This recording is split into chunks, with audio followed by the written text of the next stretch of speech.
game, when I play it, I find out that the UI inside this game is pretty amazing, and I didn't feel motion sickness because they apply a lot of really good, I would say, best practice for their UI design.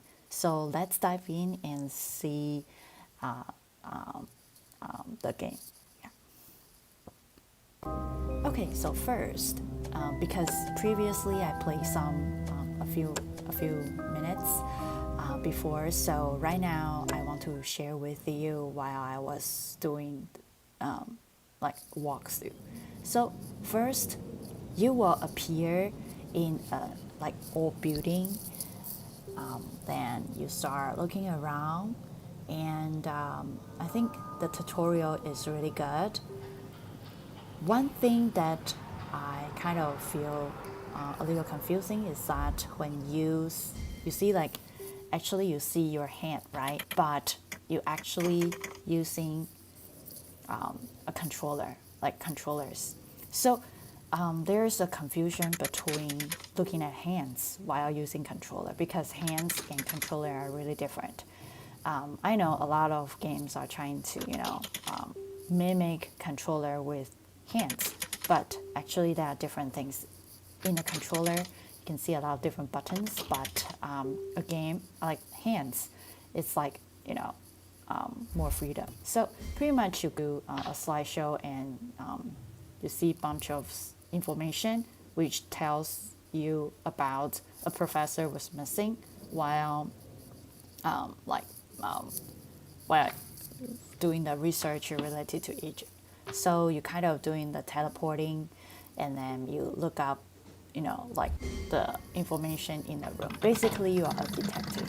So I was kind of like going through the whole room and trying to figure out pretty much everything is pretty self-explanatory, but since I would say there's no hint, and luckily there's only one way to do things. For example, like while you are opening the box using keys, you couldn't do anything until, for example, like you couldn't go to the next step until you finish the previous one. So it's kind of like there's only a limitation of freedom for you. Kind of need to finish one test before you go to another one. And as for teleporting, you only can teleport to certain place. And this one is like for the previous game that I was trying to practicing, that I find out that it is I would say pretty some like I kind of know how to do it, but actually I kind of like spend a lot of time trying to figure out the board. Like you put W02 and E03, and pretty much the English letter is the family name of the criminal. So yeah, so the second one is let's see, yeah, and the number is from like 1, 2, 3, 4, 5, the file number on the blackboard. So pretty much I follow the rule, figure out the number. Yeah, so yeah. Yeah, so I had to, you see like W, it means that the last name is W and the file name is 02. So even though there are some part was erased, I was able to follow the rule what's there. So yeah, and a lot of stuff was being scratched, and those you need to figure out, I would say, during the game. So yeah, I mean, the game was so real. I was playing in the hotel in Taiwan during quarantine. Oh, I feel like, whoa, it's because I got blocked, pretty much my view got blocked. So I don't really know what's the reality happened. If someone just tapped my back while playing this game, I would definitely scream, because it's so immersive. When I see, like the 3D model is so real. When there's a fan next to this session, and I even see there's some flying papers. That fan. You can see like the super on the wing, and the wing was the door, the window was open, so that's why there are wings. There is some wings. So I think this game is so real, and the music is really mysterious. So when I play it, I was sometimes I need to take out of the headset because I'm afraid that something will happen, even though I was in the room on my own. So it's a really interesting game. YouTube, other players play walkthrough, and I realized there's no ghost or no zombies that will pop up and scares me. So I think I probably will finish this game.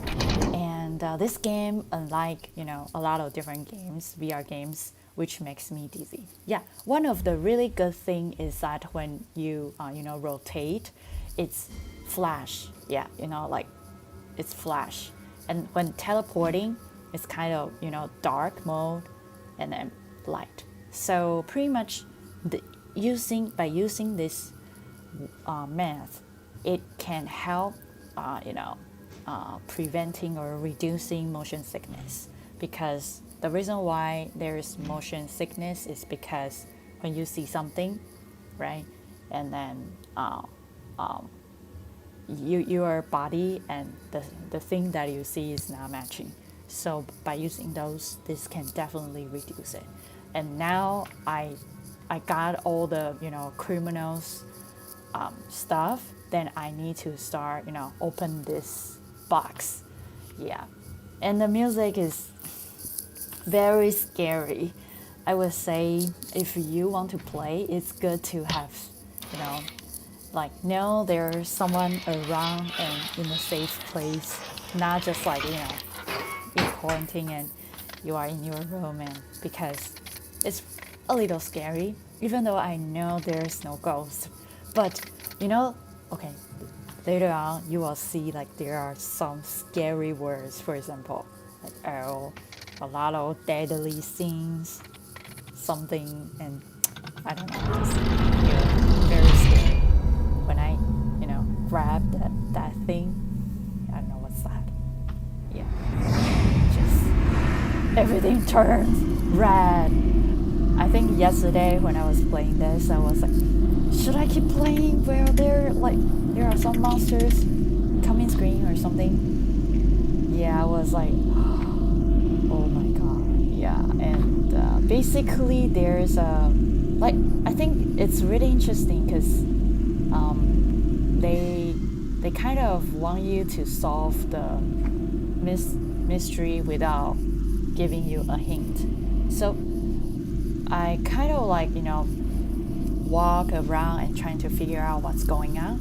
But fortunately, the good thing is that there's only a few choices, right? And if you kind of try different ways, and if they are so limited, the choices are so limited. So you probably after some failures, you probably can figure out what's going on. So pretty much in this part that I have to figure it out, how to open it to get kind of like a glass or something. So at the beginning I was rotate, and I figured out, okay, so I need to make four the four corners. 4 of them need to be all green in order to open that. I think in this game you can see a lot of classic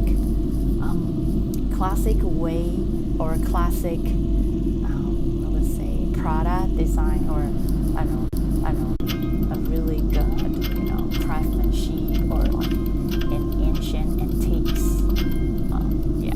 So I think it's really interesting. Yeah, I was trying to figure out how to make. So the first two, need to enable it, and later on you need to counterclockwise and to enable the rest of it.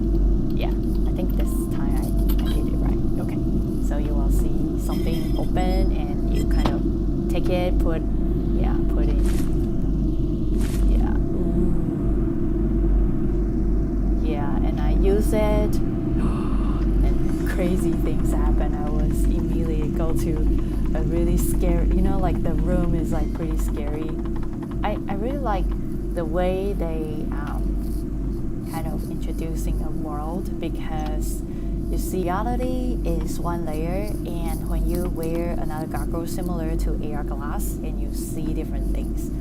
So yeah, which is really cool. And I really like this. It's like there's no hint, and all you need to do is trying to figure out how to trigger or how to open something that that you have no clue and you don't know what's going on there. And to be honest with you, I was like, oh, I don't really know what to do at the beginning. So yeah, all I can do is like touching, moving around, and try all the things out. And you see, I feel like this game, there's something that I wish if I can do better, or like give some advice for the game, is that I think a lot of really good stuff, like bullet board or some textures or some information documents on the wall, those are amazing, but yeah. But I couldn't even see the details of it. So if I can teleporting in front of the stuff, then I can definitely read a lot of stuff. Okay, so I'm very, very scary when you play in a quarantine room. Yeah, on your own. So I suggest you, if you want to play this game, make sure there's somebody and you feel safe, so you won't, like me, like I always need to get the headset out and see, if there's any weird things happening in reality, and I close it down, because I would definitely get a heart attack if someone tapped my shoulder in the room, even though there's nobody. So yeah, I got really paranoid. Even though I know there's no ghost, but the music and the scene was so scary. So yeah, so I think that's about it, and this is the walkthrough number 1. I really enjoyed the music, the plot, and then and I really like the UI design walkthrough, because by doing that I find out that this game is pretty good in that. Okay, so I will share with you more games next time. Thank you for watching, and see you next time. Bye bye.